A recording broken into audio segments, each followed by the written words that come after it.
Hi, my name is Marquessa Brown. I'm going to share with you for a couple of minutes some of my ideas about social welfare reform. I think I'll start with giving you a little bit of background about why the United States has felt that we had a need for welfare reform. Welfare as a program began in the United States around 1935 with the New Deal. That was a period in our history immediately following the Depression when many Americans had experienced economic loss. Among those Americans that had experienced economic loss were also some Americans who had been historically pretty middle class. And the country felt that there was a need to help primarily middle class people, but also some poorer people who had experienced loss and deprivation following the Depression. So again, around 1935, we had our first kind of structured social welfare program in the United States. The primary program under the New Deal was the Social Security program.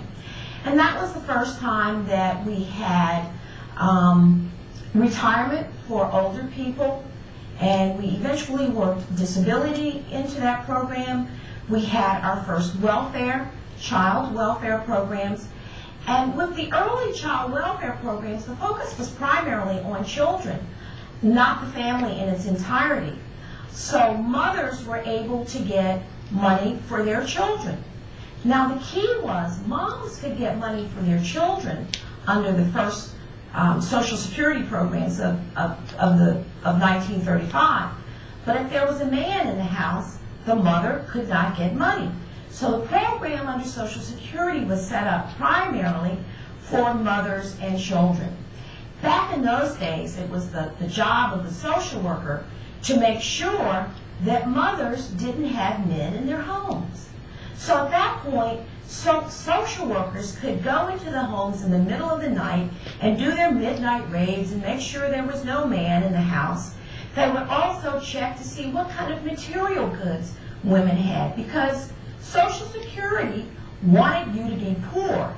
And if you had a nice radio, and if you had nice electrical appliances, then they didn't feel like you were poor enough or, quote, deserving enough.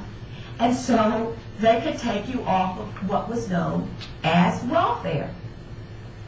Later, around the 40s, a case went to the Supreme Court, and a judgment was made that you could not remove women from welfare because a male was in the household, and that you basically had to do what was known as simply a means test to be sure that families met the income requirements, that their incomes were low enough to qualify for welfare under the Social Security program.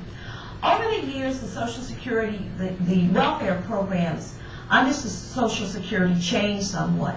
The amount of spending increased.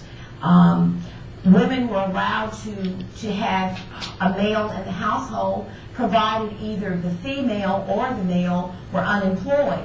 So we moved to a program that was called Child Welfare /UN for the unemployed.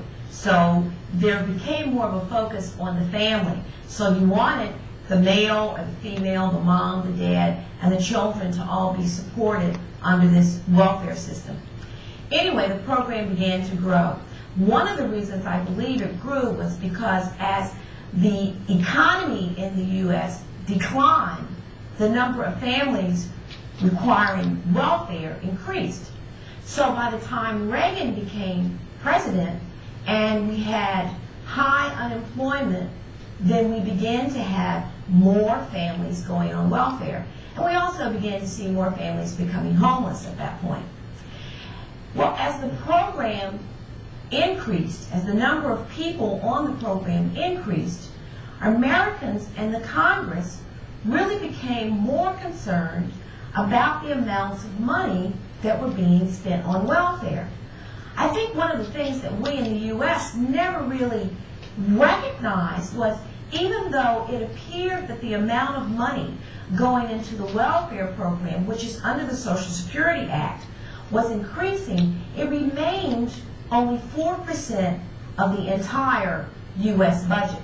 So a large percentage of money was never going into the welfare program. But we as Americans began to complain more and more about these lazy people who were getting a check, who weren't doing anything, who were just having babies, and by golly, if I'm working, everybody's got to work. So the more we complained, and the more the media told us that the numbers of people on welfare was increasing, and the U.S. budget was being, more of the money was being spent on welfare, the more there was a public cry to do something about this. So that's how we basically got to our welfare reform. What has happened with the welfare reform under the Clinton administration is states are now permitted to make decisions about how they want to spend their monies that are allotted, their block grants that are allotted under Social Security. The less money that the states spend on supporting women and families on welfare, the more money the states will get. So all of the states are trying to figure out ways to decrease the number of women and the number of families on welfare. There's a lot of questioning about how successful this program is going to be, but no woman is allowed to stay on welfare for more than 5 years. There's a move in the country to train women to go into the workforce.